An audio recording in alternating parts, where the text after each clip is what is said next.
Good afternoon. Welcome back. Great to see so many of you here this afternoon. It's my pleasure to introduce DePauw University's 20th president, Dr. Mark McCoy.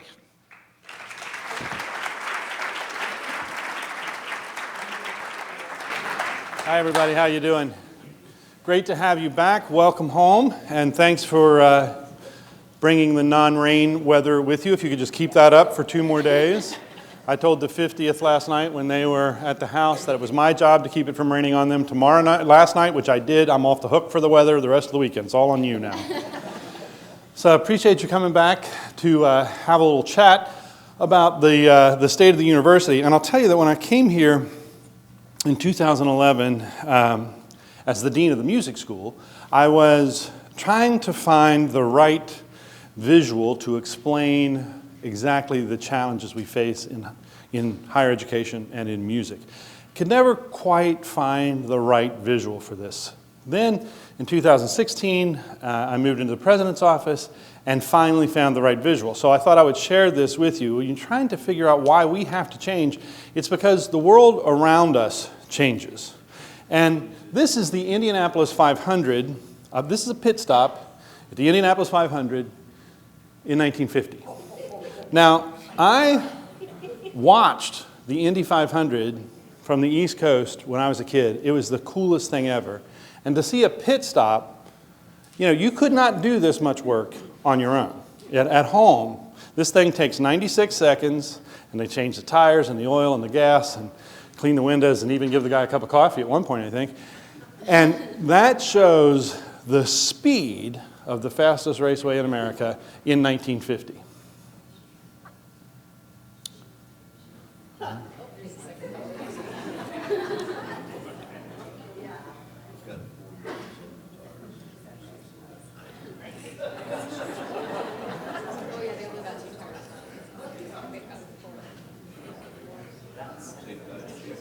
Cleaning the windshield there, okay.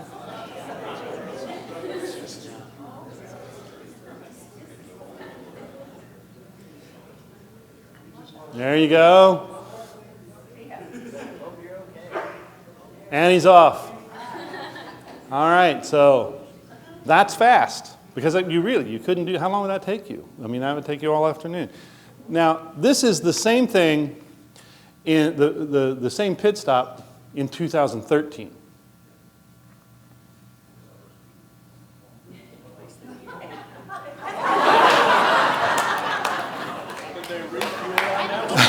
Yeah, they've just shot the fuel the whole bit. So the world has changed in ways that whether we like it or not, there are some things that we have to move forward and we have to take advantage of. And so what I'm going to do today is kind of divide up our time together to cover a few things.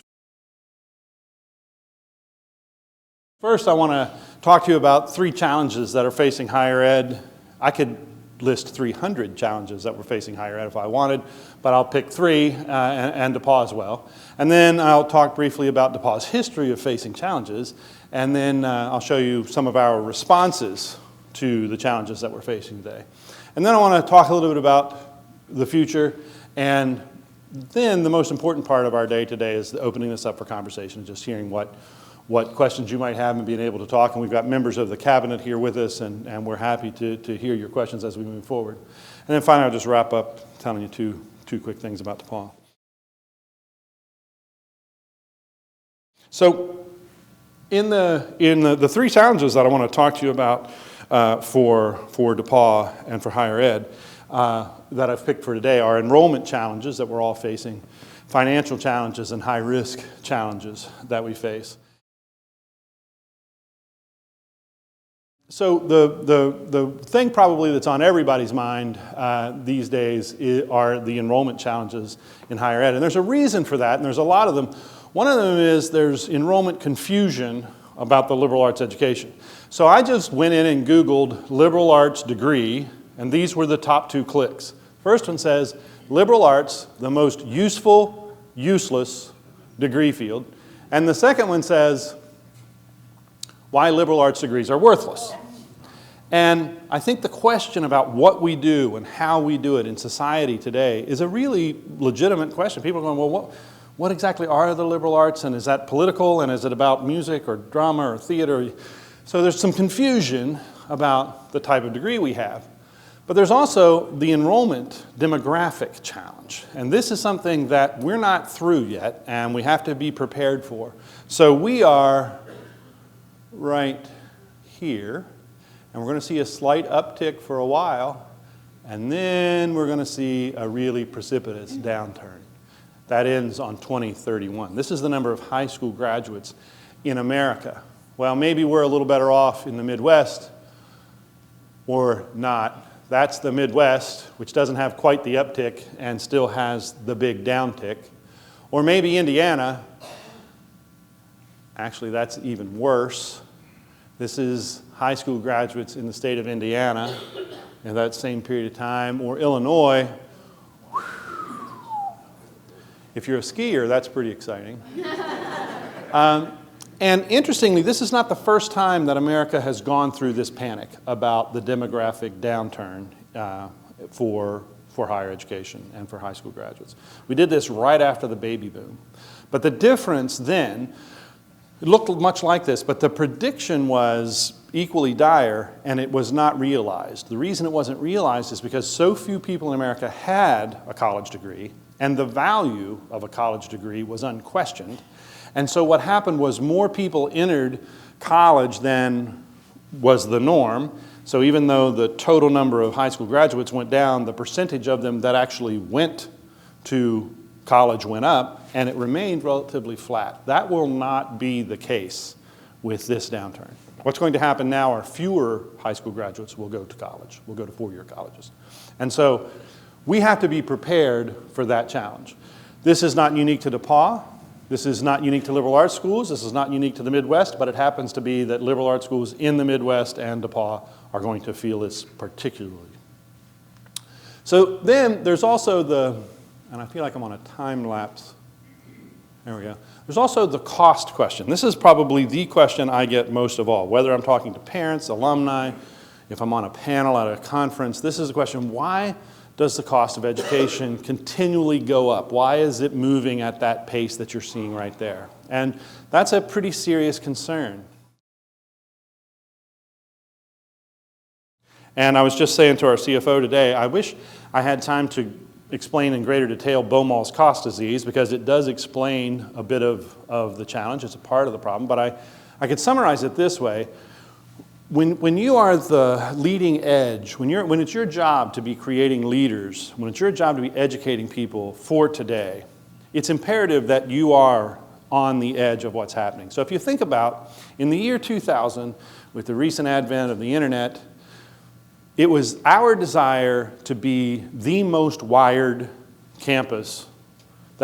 We wanted to be listed as being in the most wired campuses lists, because that's how we showed people we were cutting edge.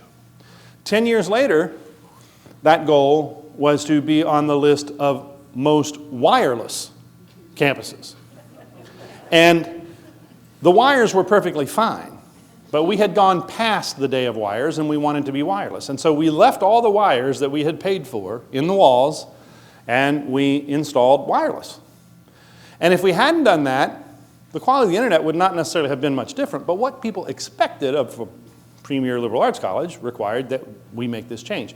The same is true in your doctor's office. There is no true difference between a wide open MRI and just a closed MRI.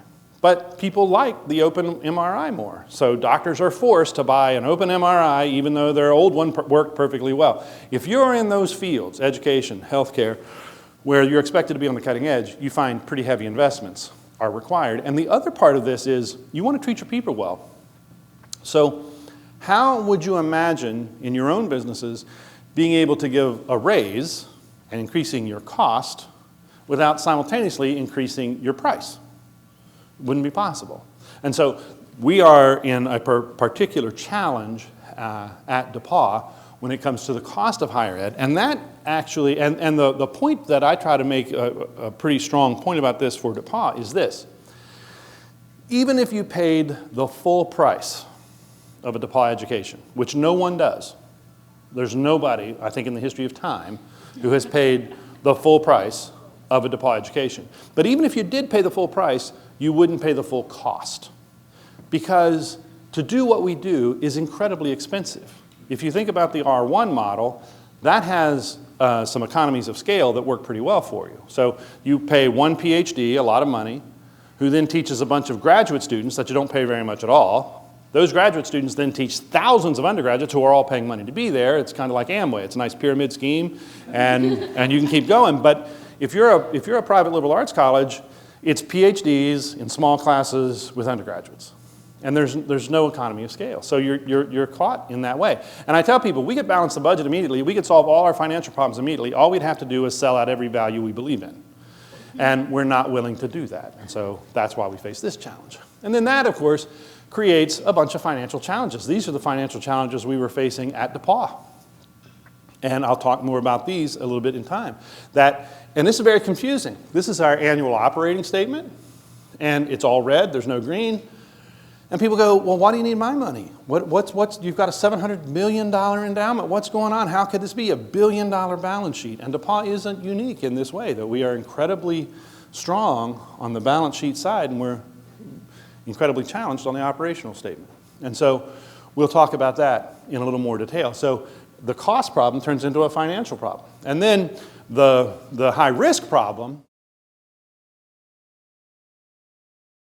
In Indiana, the recent survey at Indiana says that more than 15% of students missed a class or an assignment because they had had too much to drink the night before. Nearly 40% report binge drinking. 1 in 3 have had so much to drink they forgot where they were or what they did. Now that's Indiana's numbers. And DePauw would love to have those numbers. Our numbers are far, far worse than these numbers. And that's Indiana. And so these high-risk behaviors run into lots of problems. Beyond being enterprise risk for the institution, they're not preparing students for the lives of meaning and means that a liberal arts degree is supposed to prepare you for.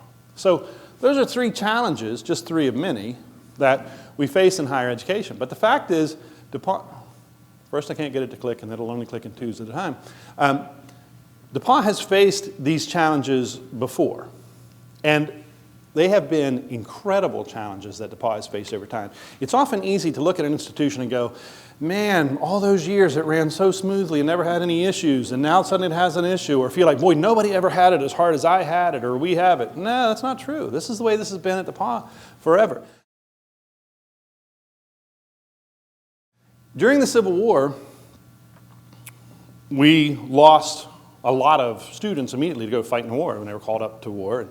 And then some got in right away and some waited a few, and then they came back and they left again. And it was so up and down that at one point the president of the university actually sent the faculty out to recruit people, to called off schools so they could go out and recruit a few more students to come back and bring them back to DePauw.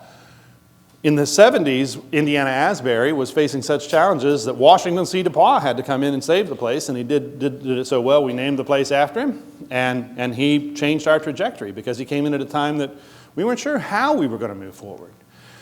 In the 30s, they had a massive restructure and redid a lot of structures inside the number of faculty they had, the number of staff they had. Sound familiar? And they had to deal with that in order to remain solvent. During World War II, I understand that we actually sent people out to quell the rumor that DePauw had closed because of the number of men and women who had pulled out to be a part of World War II. And so DePauw rises to the challenge. We're going to face a lot of challenges. Higher ed right now is facing severe challenges. DePauw is facing significant challenges, but they faced that before. We have a history of winning through these things, and I have no doubt that we'll continue to do so. So, are you tricking me here, Clay? So our response to high risk, I'll just show you some numbers. These are hospital transports. I'd like to say that there were none. In 2007, when we started tracking this, there were 24 people that were taken to the hospital because they had too much to drink. And then you see what happened to it. And we just achieved this year the lowest number since we started tracking. That's the best year that we have reported since we started tracking. We're now down to 20, and we'd like to see that be 0. Students with a BAC between 0.15 and 0.29 is also now at its lowest number in history since we've been tracking. And the hospital BAC has fallen dramatically, lowest since we've been tracking. And the quantity of students with a BAC over a 0.30 has fallen dramatically. This is the challenge that we've been facing here at DePauw. Alan Hill and his team and I, you see that ski slope that we've been working trying to get down. BACs at the lower end have fallen 35%. Hospital transports are down 46%. This is just year to date. BAC down 88%. And then also we have this medical amnesty policy. And it's important to note that this year, 75% were the result of someone else calling for help because of the medical amnesty policy. We want to keep our kids safe. And I've had a lot of interesting questions about this. I had a question from a student on a radio show who said, so, is this your number one priority, to just stop drinking at DePauw? I mean, no. My number one priority is giving you the best education I can give you. Because if my number one priority were keeping you safe, I'd wrap you in bubble wrap and put you in a round room. But my number one priority is giving you a great education. But in order to do that, we have to make sure that you come to class and that you're still breathing. And so we have to take care of these high-risk behaviors. On the financial side, we did two things that I'll talk about today. One is the restructure, and the other is the campaign. So let's talk about the restructuring. You probably heard about this. It was written up a lot on Facebook, I understand. And the challenge at DePauw is that, and with any institution, I always want to make certain that we're trying to apply structural answers to structural problems.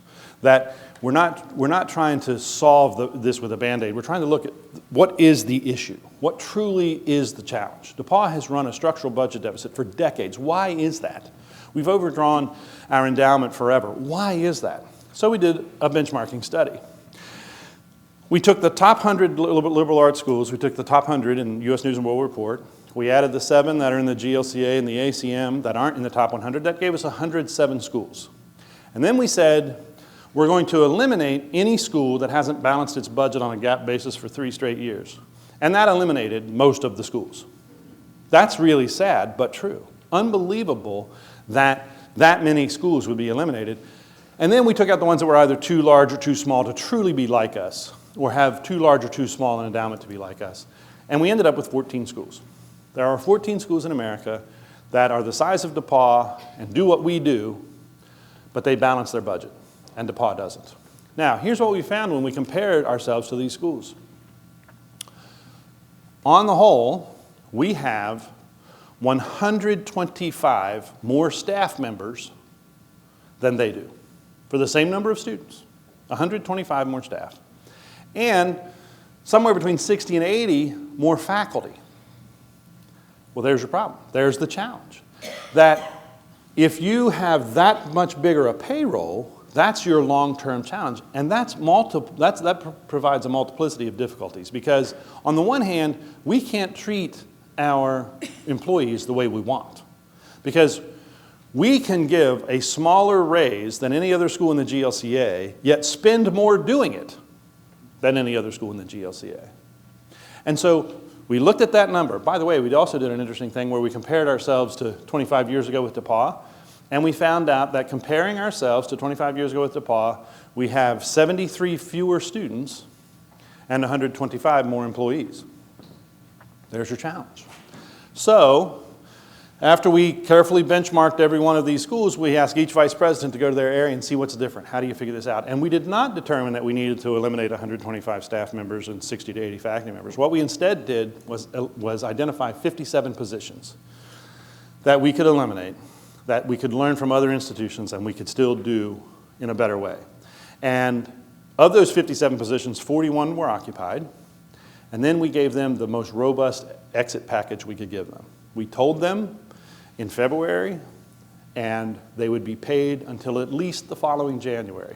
They would be given the rest of the year till June 30th to stay, and then they would be given 2 weeks' pay for each year worked, but a minimum of 6 months. And so at the very minimum, everyone would have an 11-month runway. And we had outplacement services, and we had opportunities for them to transfer at any point that they wanted to, and that has worked out remarkably well. We also offered a voluntary retirement for faculty and allowed them to work next year as their last year and then receive 2 years additional pay. Because we want to treat these folks well. They're fantastic people. They're doing amazing things for DePauw, both on the faculty and staff side. That's been remarkably successful, and that has reset the playing field for DePauw going forward. It was incredibly unpopular. It was a very difficult decision to make. My hat is off to the cabinet who struggled with this mightily over a very long period of time to make it happen, but it was the right thing to do for DePauw. So that was one of the ways that we addressed the challenge financially. But there was actually another more positive way that we addressed it too. We set out in 2012 for the campaign for DePauw, and we had 5 buckets for the campaign: academic life, student engagement, student scholarships, the campus, and annual giving. These were the goals that we had set for the campaign for DePauw. And as of this moment, you see we've almost made the academic level.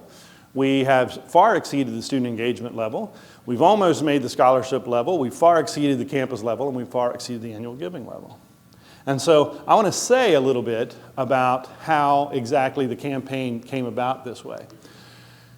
The last campaign for DePauw was called the Leadership for a New Century from 1994 to 2000, and it raised an amazing $376 million.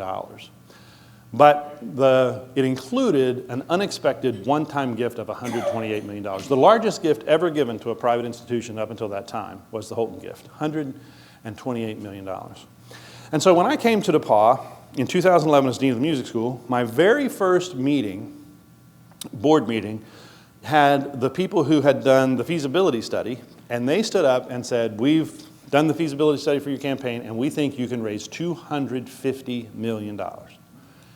And my heart stopped.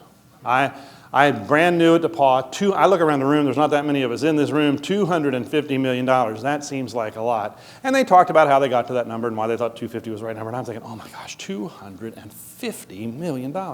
And then one of the trustees goes, no, we can't do 250. And I'm thinking, thank God, someone's got the voice of reason in the room. And they said, it has to be 300. And immediately the whole board was like, yep, 300. 300's the number. I'm like, what are these people smoking? Welcome to Indiana.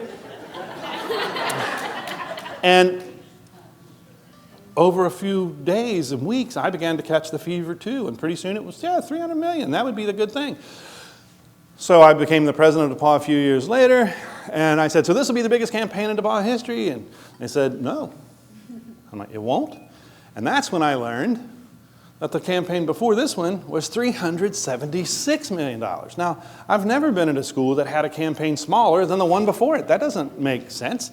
But then the 128, and as I began to talk to folks, I said, so what are we thinking here? Now, we didn't think it was fair to ask you guys to get to over 376 when you had a single gift that was not expected of $128 million. That kind of skews the book. So you take that one out, you would be the biggest campaign, and that's why we thought 250 was right. Now it's 300, let's call it good. And people were very paranoid about snatching victory from the jaw, or snatching defeat from the jaws of victory.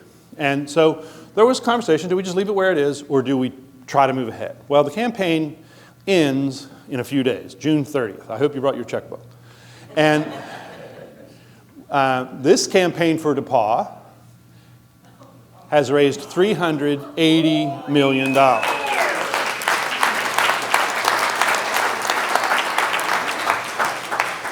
So immediately upon realizing that we could surpass the largest campaign gift in history, and knowing that there's still 2.5 weeks left in the campaign, we've decided we're going for $400 million. The doors are locked. Eventually you will be hungry, and there's one way out. Actually, we're really looking forward to just running to the finish line for this on June the 30th and see how far DePauw can go. And this causes some confusion because people go, well, you just raised this much money. How can you have these problems? I need your help in explaining to our colleagues around the country and around the world why this is happening. The restructure was designed to fix a structural problem at DePauw that would continue in perpetuity. It was because we were wrong-sized to do what we needed to do. This campaign is designed to do a whole collection of things. And as these gifts come in, these are pledges and gifts, and as these gifts come to fruition, then we'll continue down the path toward DePauw being much more in a much stronger financial position. But this is an incredible success that we've seen, and we want to build upon that success, but we're still not out of the woods yet. Our response to the enrollment challenge is, I'll just give you three of them. One is the gold commitment, one is the centers, and one is first-year housing. So let me quickly run down these things. The gold commitment is the commitment that says people who are scared to death that a liberal arts education does not lead to an outcome, this solves that question for them. This says, we're so confident of a DePauw education that 6 months after you graduate, if you don't have a job or you are not already in graduate school, we will give you that job, or we'll bring you back tuition free. We're the only school in America that's done this. And people think, oh my gosh, how could you possibly, is this some kind of gimmick? How could you pull this off? Well, think about that. We're already so successful, 97% on average. So when you're talking about 3% of the 500 people that graduate, you're talking about helping 15 kids get a job. And I think between just the people in this room, not even counting the other 32,000 alumni we have out there, we can get 15 people a job. This is not that big a commitment. And it answers the problem that parents across the country have when they say, Johnny really wants to go to DePauw, and Johnny wants to get a liberal arts education, but Johnny has to get a job. And my response to always that is, well, thank God you've stopped Johnny, because no one in the history of a liberal arts school has ever gotten a job. Of course these things lead to jobs. We have no problem with that. So the commitment is behind that. What we found was last year we unleashed this. 44%, we unveiled it in the middle of the admissions year, and we found that 44% of the people had heard about it, and of the people that had heard about it, 88% of those students said it positively influenced their choice to come to DePauw. So the commitment is something that is already working on the outside, but where it's most profoundly working is on the inside. And now let me explain that to you very quickly. Somewhere in the second half of the second semester of everyone's senior year, every college senior has the same thought. Where is the career center on my campus? Because they have the magic box theory. I go to college for 4 years, and then magic happens, and I get a job. But there's no magic box. And so the goal is to try to get students to be thinking about their own outcome before the year starts, before their senior year starts. So here's one of the highest marks of the success of the commitment in my mind. By fall break of their freshman year, more freshmen had been through the Hubbard Center than seniors in their 4 years. So in the first 8 weeks, more of the freshman class started planning their future than the senior class in their 4 years on campus. And so it is showing us that we're all committed to the outcomes because we want kids to get this liberal arts education, and we want their parents to know that, yes, there is a there, and there will be an outcome that follows. Then we put together all of the centers to say, we have these centers of excellence, and we're going to connect our rigorous curriculum with a robust co-curriculum. And we just got the gift for the Sanger Leadership Initiative, which is a huge part of the center strategy. And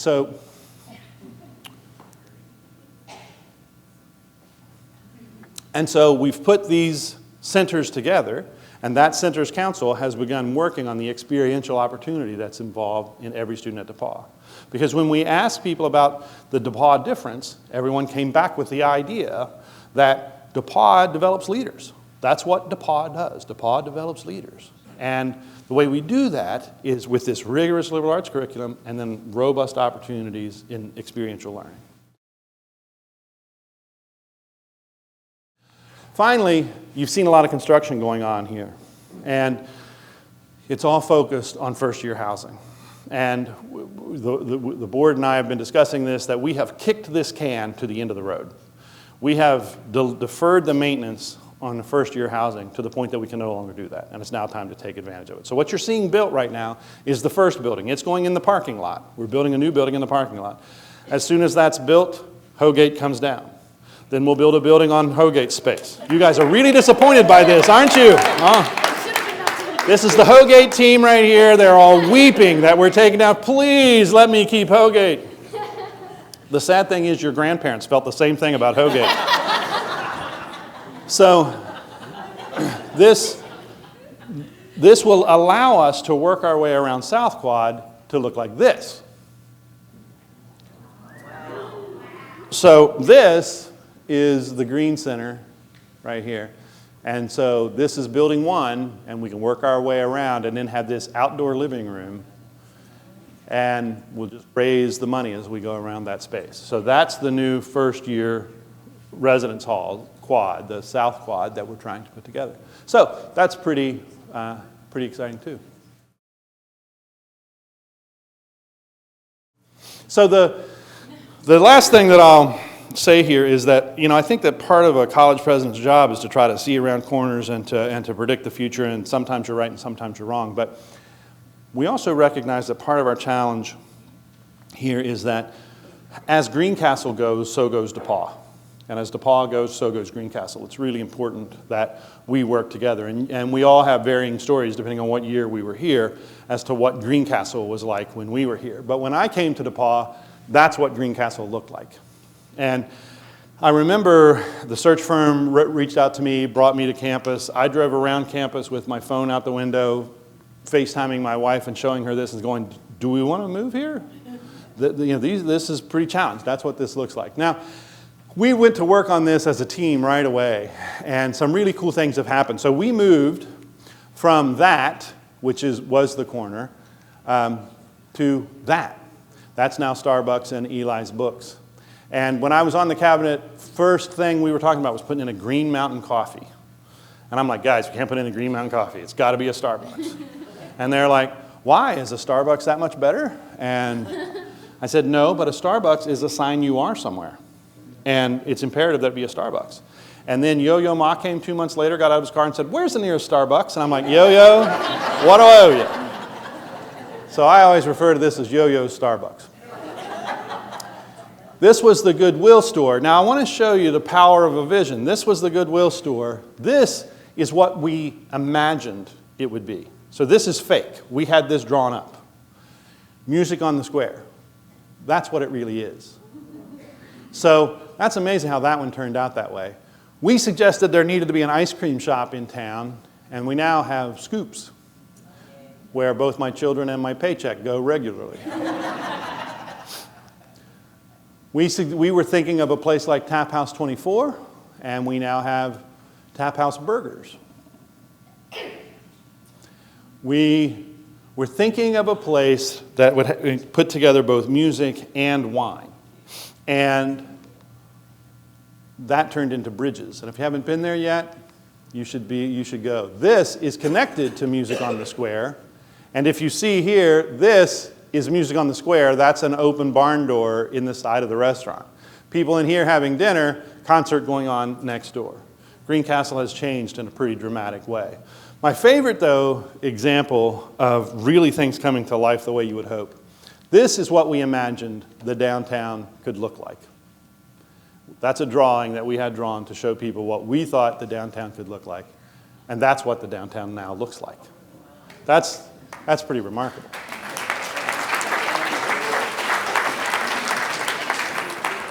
So we were hoping for that, and we got pretty close. And so the fact is, the best way to predict the future is to invent it. And that's what this team has been doing for the past many years. And my hat's off to everybody that's on the cabinet now and has served in the past.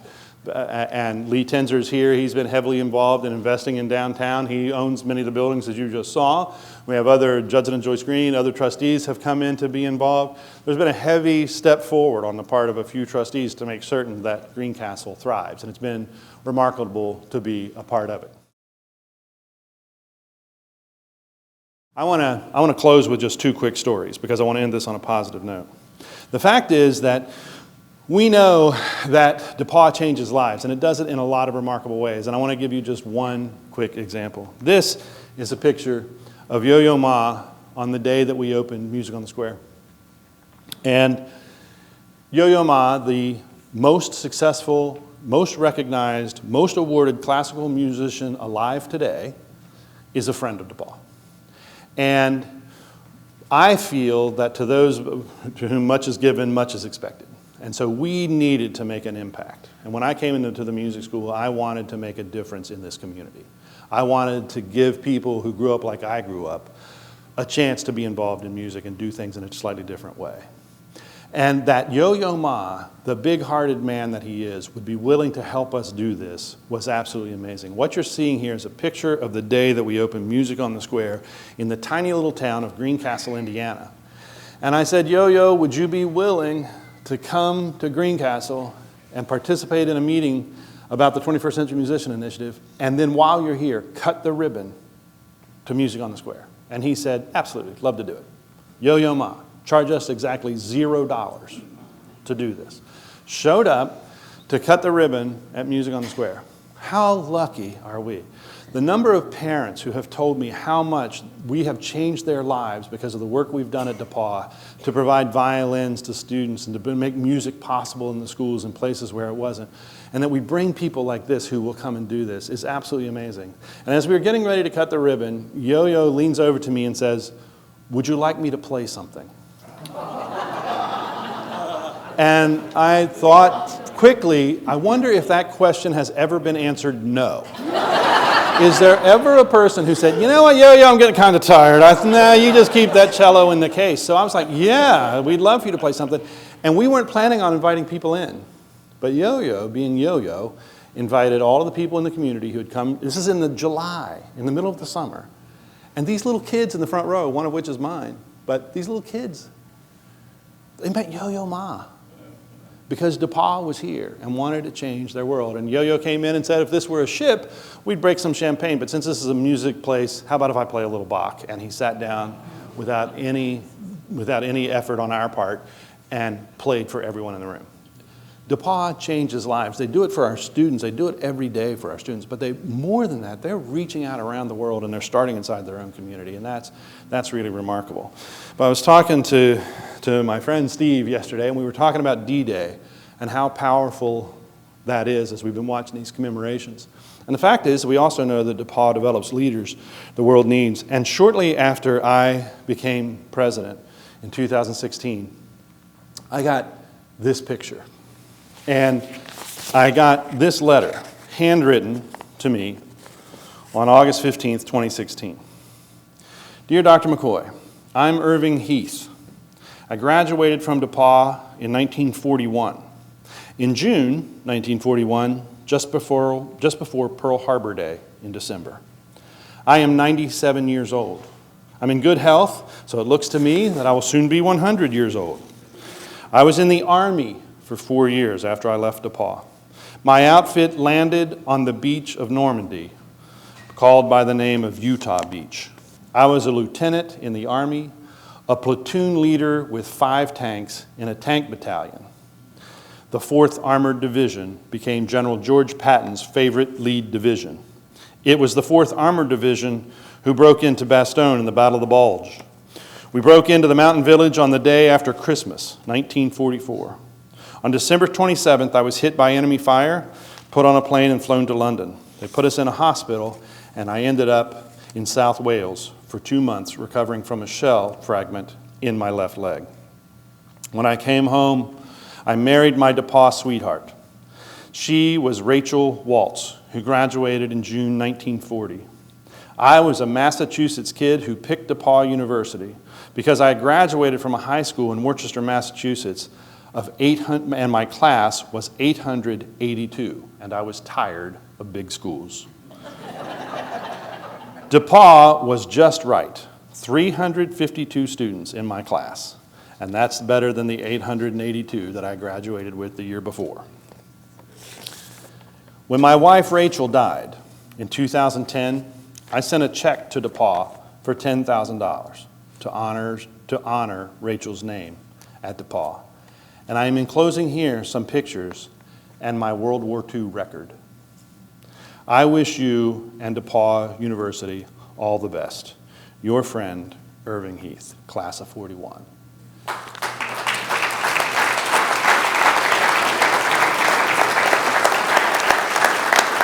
Now, this is an amazing story to me for a lot of reasons, because it turns out Irving was interviewed many times for different books about George Patton, because he was a commander and he was a leader in this group. DePauw develops leaders the world needs. In 1941, we needed tank battalion leaders.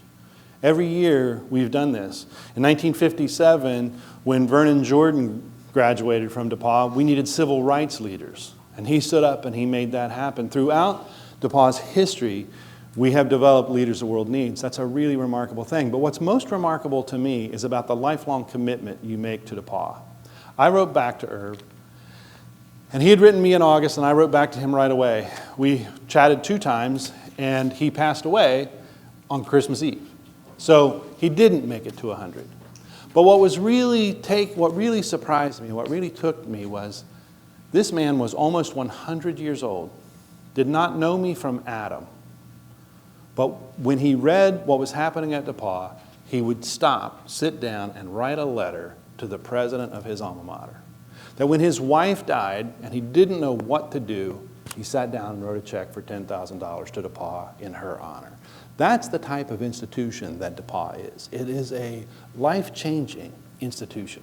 It has a history of developing leaders that just goes all the way back to 1837. I've been fortunate to be a part of it, and it's been my pleasure. Thank you very much.